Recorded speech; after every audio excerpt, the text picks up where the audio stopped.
عليكم ورحمة الله وبركاته. كيف الحال؟ أتمنى أنكم تكونوا بخير.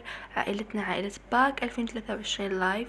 اليوم جيتكم بجواب على إشكالية مطروحة، تساؤل جميع يسألوا فيه، مشكلة تواجه أغلب أو جميع طلاب البكالوريا، هو كيفاش نجاوب في العلوم الطبيعية، كيف أتصرف، كيف أراجع، كيف أذاكر مادة العلوم الطبيعية. اليوم حنجاوبكم على هذا السؤال، وبإذن الله من اليوم ما تلقاو حتى مشكلة في مراجعة العلوم. من اليوم العلوم ما تكونش اطلاقا صعبة وحتكون جد سهلة بالنسبة لكم. تابعوا معايا. مادة العلوم الطبيعية هي مادة جد شيقة وجد مثيرة بصراحة، بصح العدد قليل من الطلاب. أما العدد الأكبر أو الفئة الأكبر من الطلاب ترى هذه المادة كما لو أنها حاجز أو عائق عائق عن النجاح، أو عائق بينهم بين النقطة المثالية وتحقيق المعدل المرغوب.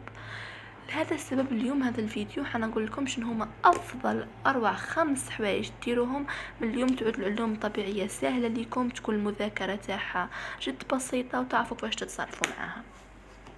أول حاجة حنوصيكم بها اليوم هي فهم الدروس في القسم. فهم الدرس في القسم لازم جدا، لأنك لازم تفهم درسك في القسم. اسأل الأستاذ، اطرح أسئلتك. هذه المادة تعتمد بشكل كبير على التفاصيل والمعلومات الهامة الصغيرة. كل تفصيلة صغيرة هي جد مهمة في مادة العلوم. لذا افهموا الدروس في القسم، اعتمدوا على أنفسكم واسألوا الأستاذ. اسألوا واستفسروا، ما تسمحش لنفسك أنك تخرج من القسم إذا ما كنتش فاهم الدرس. مرة 2 3 ما تحشموش، اسألوا الأستاذ واستفسروا على أي حاجة ما تفهموهاش، لأنه هذا الشيء راه مفيد لكم، هذه راهي بمصلحتك أنت. لازم ما تحشموش، ما تخليوش الخجل يوقف عائق بينكم وبين فهمكم لدروسكم. ثاني حاجة وهي حاجة مهمة جدا، لازمكم تديروا دفتر خاص بالعلوم. شوفوا، سواء تحبوا تديروا كلاسير او كراس 288 صفحة او اي كراس نتوما تحوسوا، المهم لازم يكون كراس فيه عدد صفحات كبير، لانه حيرافقكم طوال العام الدراسي.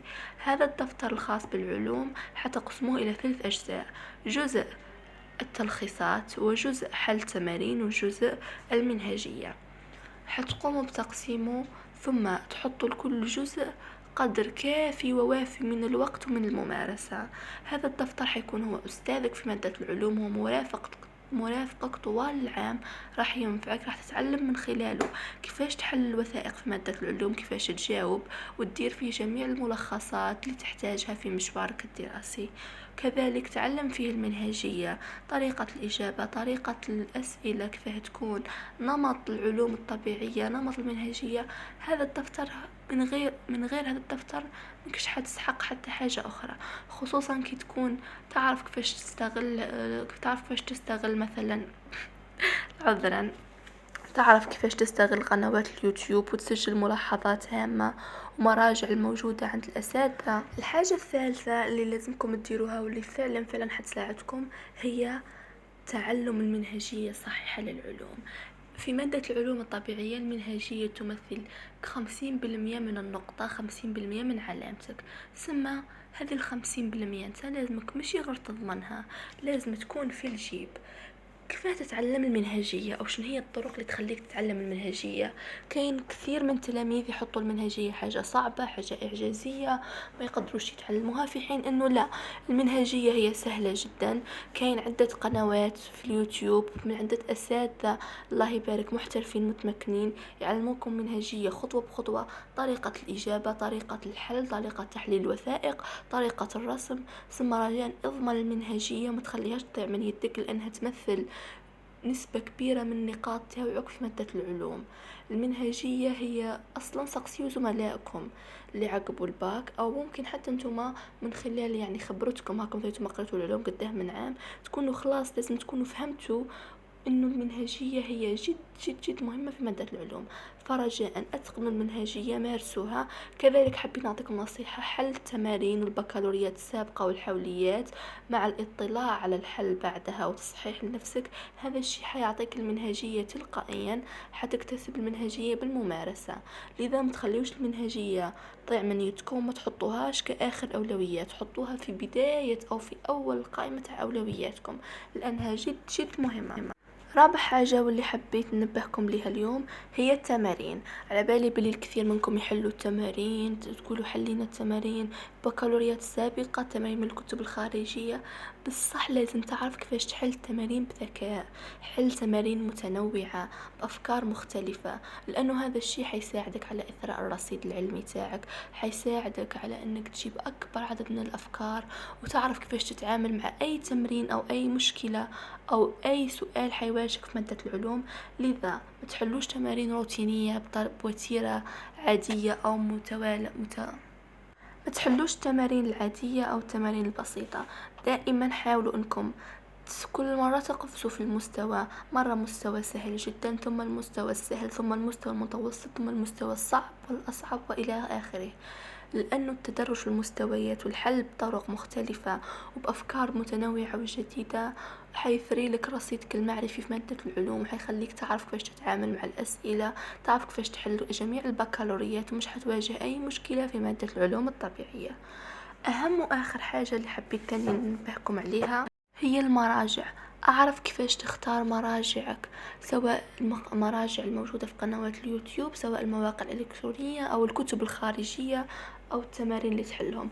دائما خلي مراجعك متنوعة ثرية بالمعلومات، وأعرف كيفاش تختار المراجع المفيدة.